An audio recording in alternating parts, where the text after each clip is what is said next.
Hi, fans of high quality entertainment. This is another idea. When I was off for a few days, always still thinking of video ideas. This one is where a band or a solo artist album did really well on the charts, might have sold even 1 million copies or whatever, and they have to follow that, or also, the fans really love the album. And so they have to make another album at some point. Unless you're Guns N' Roses, you wait 20 years.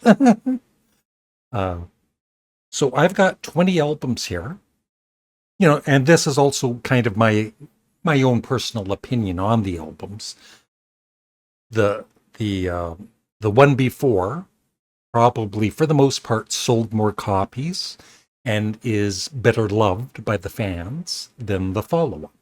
Not saying that these are bad albums, that they're not. Some, maybe one or two were disappointing at the time. And what I'm going to do is show you the albums, and then I'm going to rank them from my least favorite to my favorite. So here we go. And there are not any particular order at the moment. So first up, we have the follow-up to Joe Cocker's excellent debut album. He followed it with another one, also called Joe Cocker, but with an exclamation mark, as you can see. And it's an excellent album.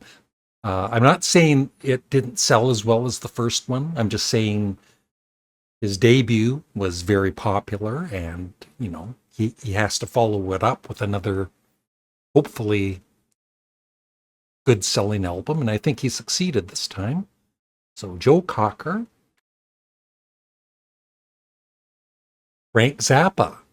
His best-selling album is Apostrophe, and after that he put out the live album Roxy and Elsewhere, so I'm not including that. But his next studio album was The Mothers of Invention, One Size Fits All.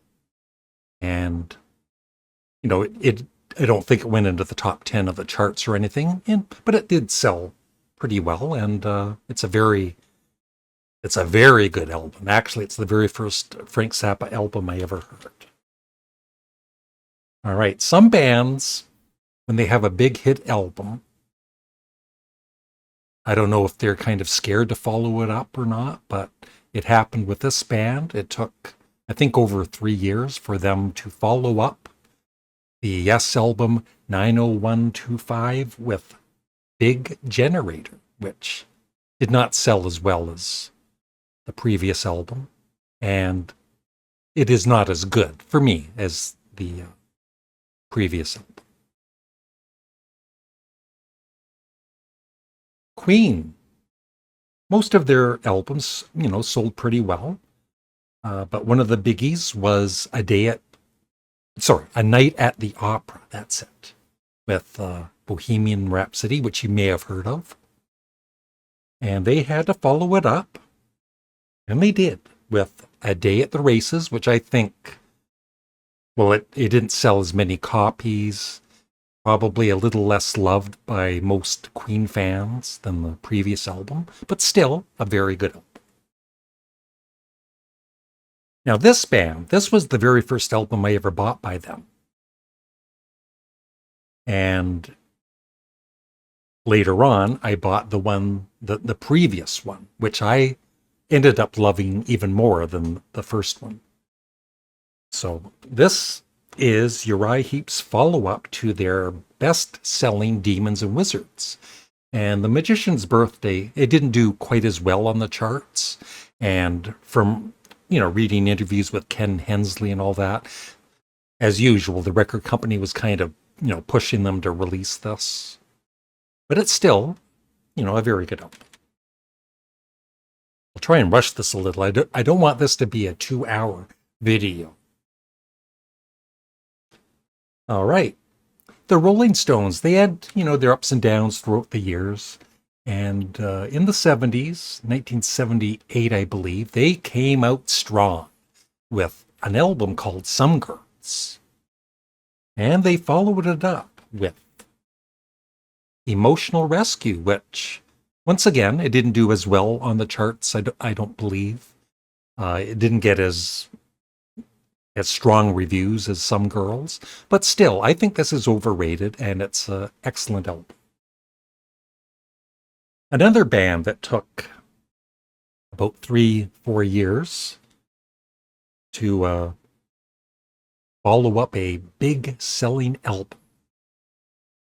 It is the follow up to Dark Side of the Moon, Pink Floyd's Wish You Were Here, which is once again an excellent album. I think, not bad for a follow up. Now, some prog. This is one of my favorite prog bands. That isn't Yes. Their album, Remember the Future, went into, I think it was the very first time they went in the US charts. And they followed it up with Down to Earth, which did not sell as well as Remember the Future. And there's kind of a long story about this album, but because I think they had recorded Recycled, which was released after this. This came out after Remember the Future. And I love this album. It took me a while to warm up to it, but it might even be my favorite Nectar album that I've heard. All right. This band, their most popular album had so many hits on it, and they had to follow it up, and they did. I don't think it did quite as well on the charts, and it didn't have as many hit singles on it, but still, I think it's a excellent album. It's Cosmo's Factory. The follow-up is Pendulum by Creedence Clearwater Revival. The Doors' debut album did really well on the charts, had the huge hit, of course, Light My Fire. They had to follow it up, and they did, I think, a superb job with Strange Days.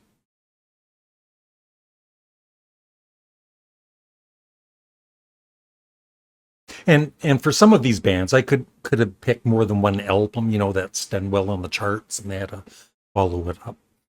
For instance, this band, I'm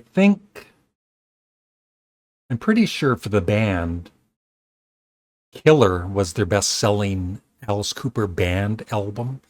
It might have been Billion Dollar Babies, actually. But anyway, I'm sticking with Killer. It's a well-loved Alice Cooper album. And they had to follow it up, and they did with School's Out, which I think also did pretty well on the charts. Possibly not as well as Killer. And I don't think it's as strong of an album as Killer, but still, it's not, I wouldn't say it was disappointing though either. It might even be underrated. Okay, this artist, pretty consistent with his albums, for me, nothing really terrible. And he followed up a huge album, which was called Let's Dance. And he followed it up with Tonight. That's right, David Bowie. And once again, I don't think it sold as well as Let's Dance, and the reviews at the time, I don't think the fans loved it as much as the previous album. But it's definitely not a bad album. I would consider it, pretty good. This band, the previous album was their third, and it finally sold very well, especially in the UK. And they followed it up the very same year. Kimono My House was followed by Propaganda. And I think Propaganda, even though it might not have had as many album sales as the previous album, I think this is the stronger of the two albums. But not to say I don't love Kimono My House. Now, this is probably, for the albums I have, one of the biggest disappointments for a lot of fans. John and Yoko, or John Lennon, had to follow Imagine, and he did, with Yoko, sometime in New York City. I actually really love this album, and as some of you know, I'm a Yoko Ono fan. I like her songs too. And the politics on it have kind of dated, of course, but still, I think it's a very good album.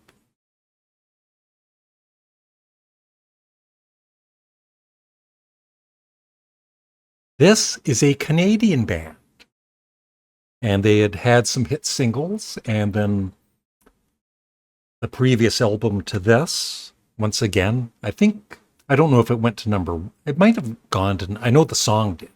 I'm pretty sure the song did, but the album did really well. And they had a band leader leave, a member of the band leave, and they hired 2 more musicians, and they put out Share the Land, the follow-up to American Woman. Great follow-up. I don't think they could have done a better job. Once again, Share the Land was a big hit, and Hang On to Your Life, Hand Me Down World, but I still don't think it sold as well as American Woman. But it is a superb follow-up. Way to go, the Guess Who. This band, their biggest, well, maybe their second biggest, but London Calling was a pretty big album back in the day. And they followed it up with the 3-disc Sandinista, which I'm sure, some fans were kind of disappointed in. It is bloated. There's, I think, 36 songs in total. But I love it. I've always loved it. And it's actually my favorite Clash album.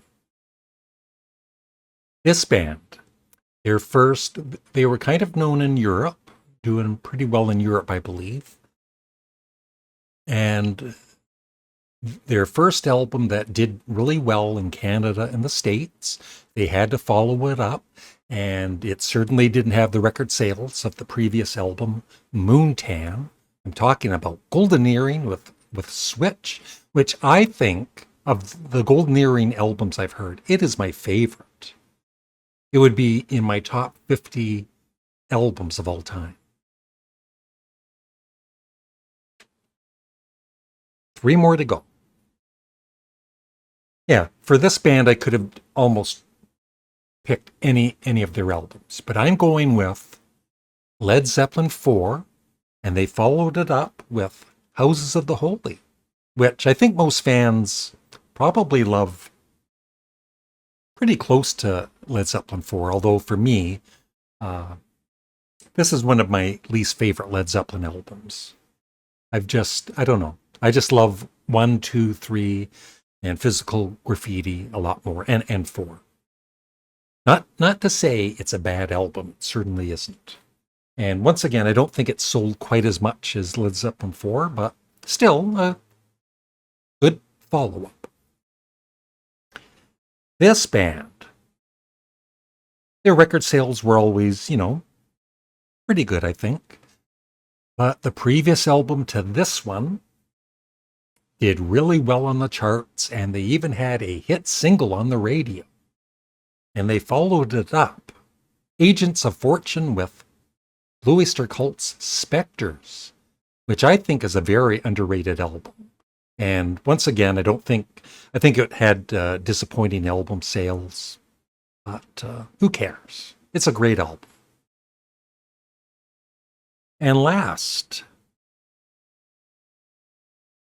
this band always had pretty strong album sales, but they were starting to kind of go downhill, and they got another producer, and they had a big hit album and a couple of hit singles, and they had to follow it up. I'm talking about Grand Funk's We're an American Band, and they followed it up with Shining On, which at the time was kind of disappointing for me. I've over time, I do like this album a lot more than I used to. But still, it was kind of disappointing after we're an American band. So that's it. Apologies for such a long video, but I'm going to just quickly edit this and rank them from my least favorite to my favorite. All right, I won't say too much. I'll just show you how I rank them. Number 20, Big Generator. Number 19, Tonight. Number 18, Shining On. Number 17, The Magician's Birthday. Number 16, A Day at the Races. Number 15, Emotional Rescue.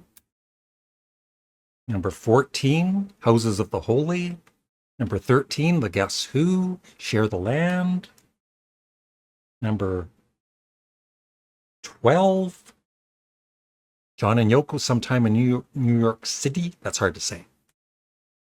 Number 11, Alice Cooper, School's Out.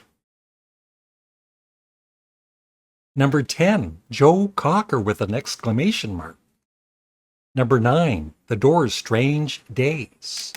Number 8, Pink Floyd, Wish You Were Here. Number 7, Pendulum by CCR. Number 6, Nectar, Down to Earth. Number 5, Blue Oyster Cult, Spectres. Number 4, Golden Earrings, Switch. Number 3, The Clash, Sandinista. Number 2, One Size Fits All, Frank Zappa. And number 1, of course, Sparks. And that's it. Thank you for watching. Please remember to like the video and subscribe and leave a comment below. Bye.